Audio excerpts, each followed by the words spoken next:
Hello, beer tubers, and welcome to another beer review with me, Peter, the Master of Hoppets. Today joined by Hey Mike, the general of what? Goose. Is it? But we're not drinking Goose, we're drinking triple IPA. Yes. Both of us are never that fond of triple IPAs. Well, most of the times when we've reviewed triple IPAs, we've had triple IPAs we love. But that's because it's been some crazy good ones, and there's a chance that this will be as well. Yeah. But I had to pick this up because of the beer it is. This is the triple IPA version of Verdant Puttty. This is Putty with 3 T's. So when they teased this, I was like, is this going to have a European release? And there's no comment or anything, but it did. So it was probably gone like this from shelves in the UK, and one like this was seemed really hyped. They even did a live tasting with the craft beer channel, and this is basically just a spin on Putty done as a triple IPA. You know, even more intense, more hops, whatnot, and it's still the same yeast, everything: Osaka, Galaxy, Mosaic, and whatnot. But it's interesting. Like I saw a documentary where James talked about Putty, where he was saying like it's the same yeast. It's like we didn't change anything about the beer. The only thing is just different crops. Like it's a different vintage of Galaxy. It's a different like all these things. And he talked about Galaxy hops.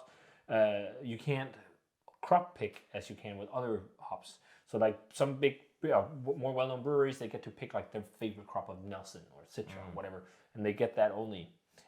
Whereas with Galaxy, they just take all crops and mix into one or something. I can't remember if that was a theory he had or something like that, because he said like the variation of Galaxies, like sometimes you have great Galaxy, sometimes it's like whatever. So that's also probably why Putty has been fluctuating a bit. It's because beer is made from agricultural ingredients that are not the same all the time. Yeah. Wine is really good at advocating that with vintages and whatnot. But in the beer world, because we're used to industrial beer, we want the same product all the time. But it's also hard storing a beer for a very long time. Yeah. I mean, especially hobby beers. Yeah. So vintage just doesn't make sense in the beer world. Yeah, true, because you wouldn't store this for more than a week. If you had it in your fridge, maybe, or whatever. Most of the times you want to drink hobby beer really fresh. But yeah, Putty Triple IPA, again, Osaka, Galaxy, Mosaic, it's 10%. A lot of people I know say this is better than regular Putty, so let's see what we think. Yeah.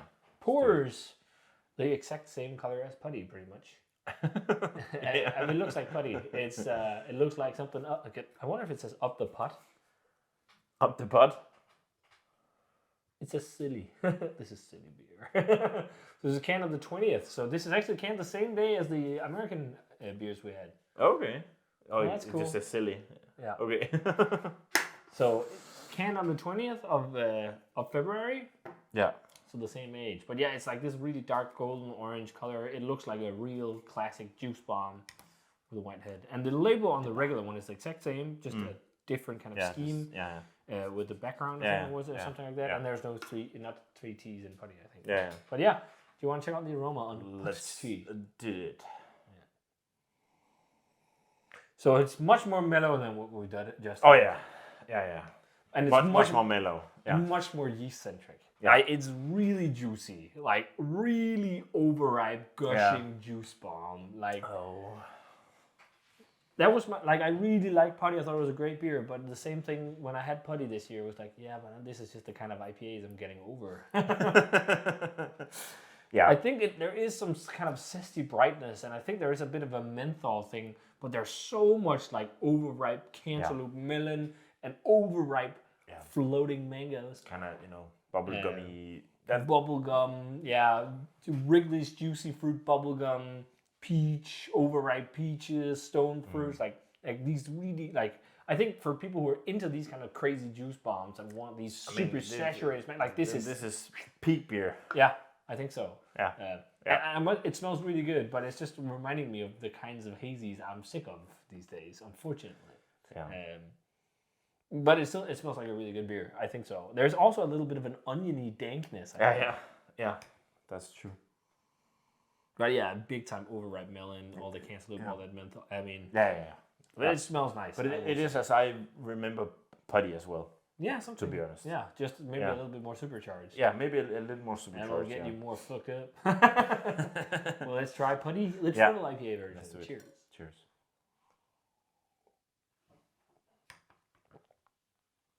It's really mentally. Wow.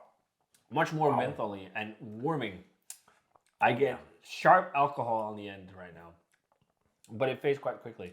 But it's really mentally like eucalyptus spice, like really herbal, and then like loads of gushing juice, loads of overripe, juicy, peachy, stone fruity flavors with that like overripe, like dripping, juicy cantaloupe melon. Like it sounds like such nice flavors, but I'm just sick of sweet.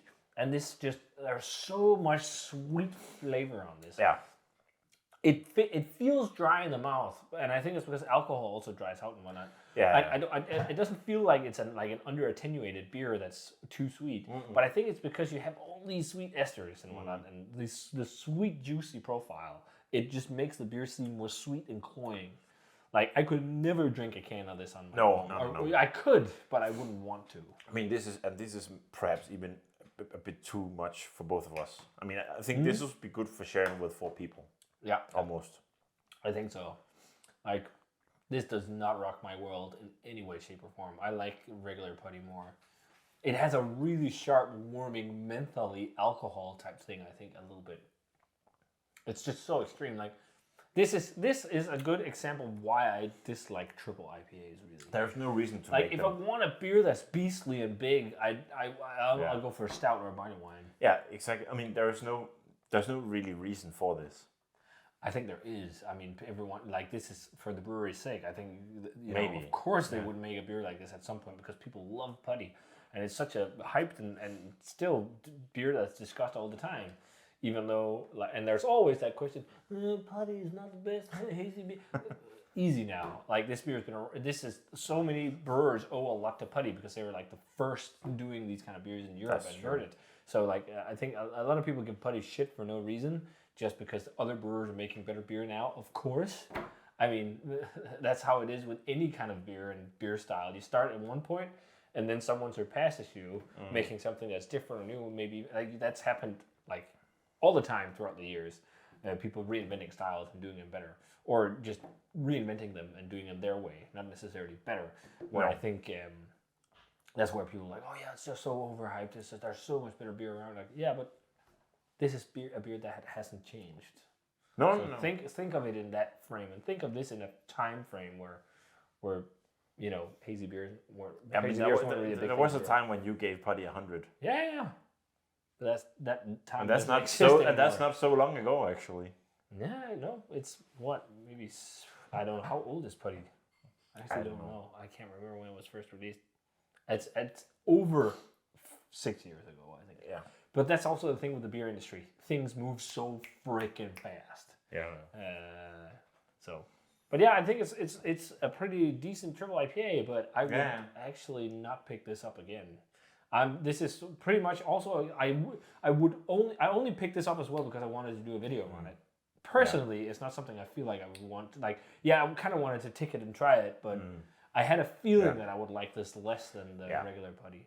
I mean, I will say it is less sweet than I thought it would have been, which I'm happy about. There is some snappy bitterness as well in it, so it's, I mean, but I think it's a preference thing as well. I think so too. And I think that's something people really should think of as well. Like if we were to grade this as the classic juice bomb, this would be like a 95 or something plus.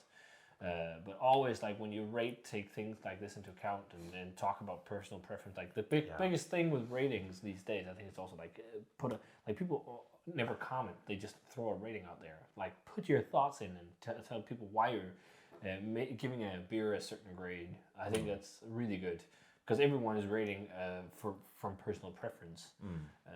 So there's always going to be these like big fluctuations, and once in a while also just like. Also, think of what the brewer intended to do. Like here, the brewer intended to make putty, but in a triple IPA. They were not intending to make a crazy bright banger. They were not intending to make the next hype bomb, whatever. They were trying to, maybe, but they were trying to build on putty and making it even bigger, bolder. And they did, and they succeeded. So they also need some credit for that. So there's always so many layers to grading. Again, if this was objectively for a triple hazy, really big juice bomb, it would be around 95. But personally, I'm actually going to drop this down to 90 I still think this is a really nice beer. It is, but it's just not in my wheelhouse anymore.